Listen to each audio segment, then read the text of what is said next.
안녕하세요. 아이언입니다. 오늘은 곧 청약을 시작하는 도우인시스의 기업 분석과 수요예측 결과를 알아보도록 하겠습니다. 공모가는 32,000원, 회사는 완전 별로, 분위기와 뉴스 하나가 중요라고 제목을 정했는데요. 왜 이렇게 이야기하는지 빠르게 알아보도록 하겠습니다. 먼저 일정입니다. 도우인시스는 7월 14일 월요일 청약을 시작하여 7월 15일 화요일 청약이 마무리됩니다. 뉴로핏의 공모주 청약과 청약 일정이 겹치고 실권주 청약이 진행되는 부강약품, 라닉스, 지앤코와도 청약 일정이 겹칩니다. 환불일은 2일 뒤인 7월 17일 목요일입니다. 환불일이 짧은 점은 장점입니다. 이어서 상장 일정을 알아보도록 하겠습니다. 키움증권의 상장 예정일이 7월 23일로 표기되어 있습니다.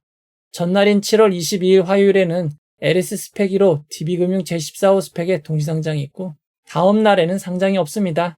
청약 일정이 겹치는 뉴로핏의 상장 예정일이 7월 25일로 예정이 되어 있기에 해당 일정에 변동만 없다면 도우인시스는 단독 상장으로 진행될 예정입니다. 이어서 도우인시스에 대해서 알아보도록 하겠습니다. 도우인시스는 폴더블 스마트폰에 적용되는 UTG가 주력 사업이라고 합니다. 실제 품목별 매출 내역을 살펴보면 제품 매출은 UTG 하나에서 발생하고 있습니다. 그렇다면 UTG란 무엇일까요? 삼성전자는 2019년 갤럭시 폴드를 발표하며 첫 번째 접히는 폴더블 폰을 만들었습니다. 그리고 그 다음해인 2020년에는 좀 더 작은 갤럭시 플립을 공개했습니다. 이후로도 삼성전자는 폴더블 폰을 지속적으로 개발 생산하였고 최근에는 폴드 7, 플립 7을 공개하였습니다. 폴드 7의 경우 이전 모델보다 가벼워지고 상당히 얇아졌고 플립 7은 외부 액정이 전체 액정으로 변경되었습니다. 이렇게 접히는 폰을 만들 때 일반적으로 접히는 액정을 만들기가 어려울 것 같지만 문제는 다른 곳에 있습니다. 액정 디스플레이는 충격에 매우 약한 제품입니다. 그렇기 때문에 외부 충격을 보호해줄 부품이 필요합니다. 디스플레이 패널 바로 위에 위치하여 외부의 영향으로부터 보호하는 부품이 있습니다. 해당 부품은 디스플레이를 보호하면서 화면이 우리 눈에 도달하는 것을 가로막지 않아야 하므로 당연히 투명해야 됩니다. 이런 특성이 창문과 유사하기에 해당 부품을 보통 커버 윈도우라고 부릅니다. 기존 스마트폰의 커버 윈도우는 접힐 필요가 없지만 폴더블 폰에서는 액정이 접히므로 커버 윈도우도 같이 접혀야 하는 상황이 발생하였습니다. 초기에는 플라스틱 소재인 투명 폴리이미드가 폴더블 폰들의 커버 윈도우로 사용되었지만 두께가 약 100 마이크로미터, 머리카락 두께 미만으로 매우 얇아 유연하게 접을 수 있는 초박형 강화 유리 소재인 UTG, 울트라 스인 글래스가 개발되어 사용되게 됩니다. 긁힘에 강한 유리 소재의 특성과 디자인성이 좋은 특징이 있습니다. 삼성 디스플레이가 개발한 삼성 UTG는 독일의 특수유리 전문 업체인 쇼트가 개발한 원판을 삼성 디스플레이가 유연성과 내구성을 높이는 강화 공정을 더해 제작하고 있습니다. 즉, 쇼트사가 공급한 원판을 추가적으로 스마트폰에 맞게 절단하고 가공하는 작업이 필요한데 해당 작업을 하는 업체가 바로 도우인시스입니다. 투자 설명서에서도 삼성 디스플레이의 1차 협력사로 표기되어 있습니다. 도우인시스는 SVIC가 약 70%의 지분을 보유했던 회사입니다. SVIC는 삼성 벤처 투자를 의미합니다. 사실상 도우인시스는 삼성 디스플레이의 자회사였습니다. 도우인시스는 삼성전자 폴더블 폰에 UTG 공정을 독점하기도 하였지만 2021년 이후 삼성전자가 공급망을 다변화했습니다. 독일의 쇼트사의 제품은 갤럭시 폴드에만 공급이 되고 고릴라 글래스로 유명한 미국의 코닝사의 제품이 갤럭시 플립에 공급되기 시작합니다. 이 과정에서 미국 코닝사의 제품을 후처리하는 공정은 도우인시스가 아닌 다른 업체가 전담하게 됩니다. 처음에는 이코니가 전담을 하였고 물량이 늘어남에 따라 UTI가 추가로 공정에 참여하게 됩니다. 결국 도우인시스는 2021년 이후 갤럭시 폴드하고만 관계 있는 회사가 됩니다. 지난 갤럭시 폴드 5, 플립 5의 판매량을 살펴보면 폴드가 263만 대, 플립이 467만 대입니다. 플립이 폴드보다 1.8배 판매량이 더 많습니다. 다만 액정의 면적이 폴드가 더 크기에 변수가 있을 수는 있겠지만 매출 차이로는 폴드가 플립보다 더 적을 것으로 추정이 됩니다.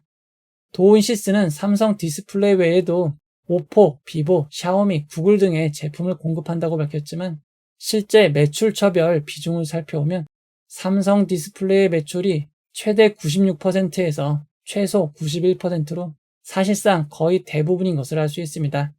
도우인시스는 삼성 디스플레이의 단순한 납품업체가 아니라 초기 제품 개발 단계부터 공동으로 기술 협력에 참여한 전략적 파트너 관계를 유지하고 있다고 밝혔습니다. 그러나 2023년 말 삼성 디스플레이가 보유한 도우인시스의 지분을 반도체 디스플레이 공정 관련 회사인 뉴파워 프리즈마가 1299억 원에 인수하며 지분 관계가 정리된 상황입니다. 매각과 관련된 기사에 따르면 매각 조건 중 일정 기간 물량 확보가 있었을 것이라는 추정이 있습니다. 삼성 디스플레이는 도우인시스를 왜 매각한 것일까요? 정확한 이유는 알 수 없지만 기사에 따르면 도우인시스의 기술 방식과 관련이 있다고 합니다. 도우인시스의 기술 방식은 코닝사의 유리를 후가공하는 이코니 UTI에 비해 기술력이 떨어지고 생산 수율이 문제였다는 분석이 있습니다. 삼성 디스플레이 매출 비중이 91% 이상으로 사실상 거의 대부분을 차지하고 있는 상황에서 차후 불확실성이 있을 수 있는 점은 주의하시기 바랍니다. 이어서 수익성 지표를 알아보도록 하겠습니다. 매출이 늘어나며 2024년 흑자로 전환하였지만 2025년 1분기는 다시 적자로 전환된 상황입니다. 지난 매출 증가 내역을 살펴보면 2023년 대비 2024년 매출이 무려 49%나 증가했습니다. 이렇게 크게 매출이 증가한 이유는 2024년 베트남 현지 법인에 대한 설비 투자가 마무리되고 완전한 생산 설비가 가동이 되며 매출이 큰 폭으로 증가했다고 합니다. 그리고 2025년 1분기에 매출 감소와 적자 전환한 것은 2024년 집중 납품으로 인해 일시적인 실적 호조에 따른 기저효과라고 합니다. 즉 2024년에 놀라운 실적이 일시적인 것일 수도 있는 점 주의하시기 바랍니다. 추가적으로 삼성 폴더블4는 신제품이 7월, 8월에 출시됨에 따라 매출 자체는 2분기, 3분기에 집중이 되고 1분기와 4분기는 낮은 계절적 변동성이 존재합니다. 아무리 계절적 변동성이 있다고 해도 올해 1분기 베트남 공장의 가동률이 3.15%로 매우 저조합니다. 사실상 공장이 거의 돌고 있지 않는 상황입니다. 이어서 공모가 산정을 위한 비교회사를 알아보도록 하겠습니다. 국내에 상장된 시노펙스, 아이컴포넌트, 필옵틱스, 덕산 네오룩스, 이녹스 첨단서재 등 5개의 회사를 유사회사로 선정하였습니다. 순이익으로 비교 가치를 산정하는 PER, 퍼방식 대신 기업 가치를 이자, 세금, 감가상각 등 차감전 수익으로 나눈 지표를 사용했습니다. 평균 15.01배로 수치를 산정하였고 해당 배수를 이용하여 주당 평가가액 38,922원을 구하였습니다. 희망 공모가액 밴드 상단 32,000원은 평가액 대비 할인율 17.78%를 적용한 것입니다. 도우인시스의 확정 주당 공모가는 희망 공모가액 밴드 상단인 32,000원으로 결정이 되었습니다. 도우인시스의 수요 예측 결과를 알아보면 2180곳의 기관 투자자가 참여하여 785.41대 1의 높은 경쟁률을 기록하였습니다. 다만 의무보유하격은 평균보다 낮은 건수 기준 2.75%, 수량 기준 3.58%입니다. 좀 더 자세한 수요 예측 결과를 살펴보면 공모가로 정해진 32,000원에 제일 많은 수요 예측이 몰렸습니다. 32,000원 미만은 총 27건 1.24%입니다. 도우인시스는 확정된 공모가 32,000원 기준 상장 시가총액이 3,442억 원입니다. 규모가 제법 큰 회사입니다. 상장의 유통가능 비율은 26.58%이고 시가총액을 반영한 상장의 유통가능 금액은 915억 원입니다. 상장에 매각 가능한 기존 주주 비율이 51.73%로 상당히 높은 편입니다. 규모가 크기에 상장에 매각 가능한 기존 주주 금액이 473억 원으로 매우 큽니다. 도우인시스의 기존 주주를 알아보도록 하겠습니다. 도우인시스의 최대 주주 및 특수관계인 임원은 3년 6개월, 6개월간 매각이 제한됩니다. 5%, 1% 이상 주주인 벤처금융은 상장 후 3년 6개월, 6개월간 매각이 제한됩니다. 한 명의 개인 주주가 매각이 가능합니다.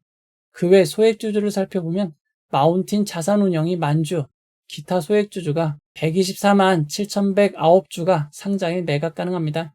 상장에 매각 가능한 기존 주주 비율을 살펴보면 개인 1인이 15%, 마운틴 자산운용이 0.7%, 기타 소액주주가 84.3%입니다.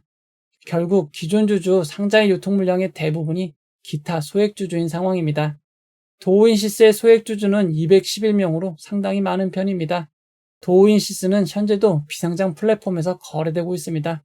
최근 시세는 55,500원으로 공모가보다 57.81% 높은 상황입니다.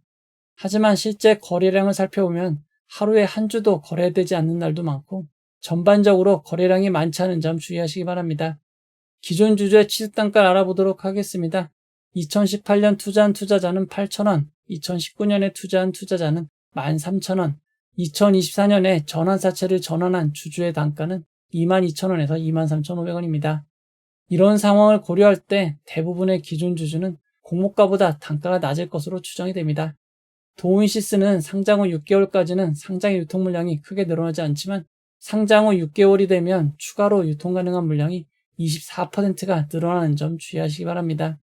도우인시스의 상장 유통 물량을 이전 상장 종목과 비교해보면 클로봇, 인투셀보다는 조금 더 많고 그리드위즈, 넥스트 바이오메디컬보다 조금 작은 유통 물량입니다. 도우인시스의 상장 유통 물량은 매우 큰 수준이라고 할 수 있습니다. 이번 공모에는 우리 사주조합의 2만 주 1.4%가 배정이 되었습니다.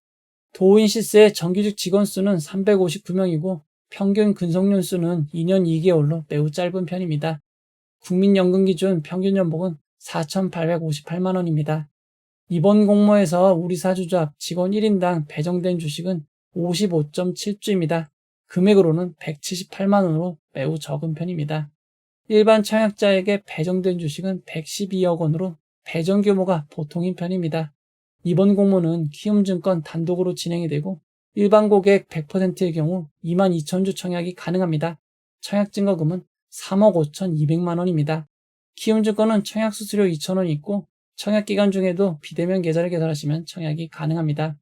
이번 공모의 최소 단위 청약은 20주입니다. 20주의 청약 증거금은 32만원입니다. 이번 공모를 통해 자신의 지분을 매각하는 기존 주주, 구주 매출은 없습니다. 이번 공모는 모두 새롭게 주식을 발행하는 신주 모집 100%로 진행이 됩니다. 도우인시스는 상장일 공모가 32,000원이 기준 가격이 되고 상한가 400%는 12만 8천원, 하한가 60%는 19,200원입니다. 청약을 결정하신 분들을 위해 최상의 결과 있기를 바라도록 하겠습니다. 이제 결론을 내려보도록 하겠습니다. 이번 공모에는 환매 청구권이 부여되지 않았습니다. 환매 청구권이 없는 점 참고하시기 바랍니다. 앞에서 살펴본 것처럼 도우인시스는 폴더블 폰에서 사용되는 UTG에서만 매출이 발생하고 있습니다. 그리고 전체 매출에서 삼성 디스플레이가 차지하는 비중이 96%에서 91%로 사실상 거의 대부분입니다. 원래 삼성 디스플레이의 자회사였던 도우인시스의 지분을 뉴파워 프리즈마가 인수하며 관계가 정리되었습니다.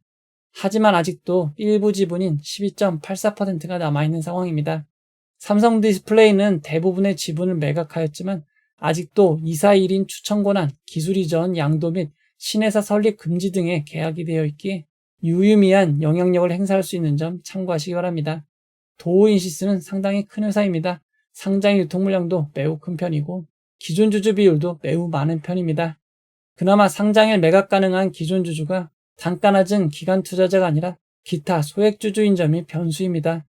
현재의 비상장 거래 가격이 공모가보다 57.81%나 높은 점이 그나마 좋은 점인 것 같습니다.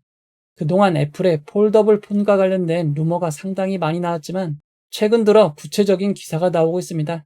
애플이 내년인 2026년 하반기에 첫 폴더블 아이폰을 출시하고 그에 맞춰 삼성 디스플레이가 전용 라인을 구축한다는 기사까지 나왔습니다. 애플도 폴더블 폰을 출시하면 해당 시장이 급격하게 성장할 수 있습니다. 하지만 도우인시스의 기술 방식으로는 코닝사의 유리를 후가공하는 이코니 UTI에 비해 기술력이 떨어지기에 애플 제품에는 적용될 수 없다는 분석이 있는 점 참고하시기 바랍니다. 결국 도우인시스는 갤럭시 폴드하고만 관련이 있는 회사입니다. 3일 전 갤럭시 폴드와 플립을 출시하며 전작 대비 판매량이 늘어날 것으로 자신했다는 기사가 나오고 있는데 자신한 대로 갤럭시 폴드 7의 판매량이 크게 늘어났다는 기사가 나온다면 도우인시스가 직접적인 수혜 기업으로 지목될 수 있습니다. 상장일 전에 초기 판매량과 관련된 뉴스가 나올지가 변수인 것 같습니다. 그리고 도우인시스는 단독 상장의 장점이 있습니다. 도우인시스는 뉴로핏과 청약 일정이 겹치는 상황입니다. 뉴로핏의 수혜 측 결과를 확인해야겠지만 지금까지의 상황으로만 보면 도우인시스보다는 뉴로핏의 비중을 높이는 것이 좋을 것 같습니다. 정리를 해보도록 하겠습니다. 도우인시스는 갤럭시 폴드에서만 매출이 나오는 구조이고 애플 제품에는 적용될 수 없는 기술이기에 불확실성이 있습니다. 규모도 크고 기존 주주도 많지만 그나마 단가 낮은 기관 투자자가 아니라 기타 소액주주인 점, 비상장 거래 가격이 공모가보다 높은 점이 장점입니다. 그래도 단독 상장이고 최근까지 상장일 및 상장 이후 종목들의 성적이 매우 좋기에 청약 자체는 참여할 만합니다. 다만 청약 일정이 겹치는 뉴로핏이 더 규모가 작고 AI와 관련이 있기에 뉴로핏 비중을 늘리는 것이 유리할 것 같습니다. 이 영상은 투자 권유가 아니며 투자는 오롯이 투자자의 판단으로 이루어져야 합니다. 긴 영상 봐주셔서 고맙습니다.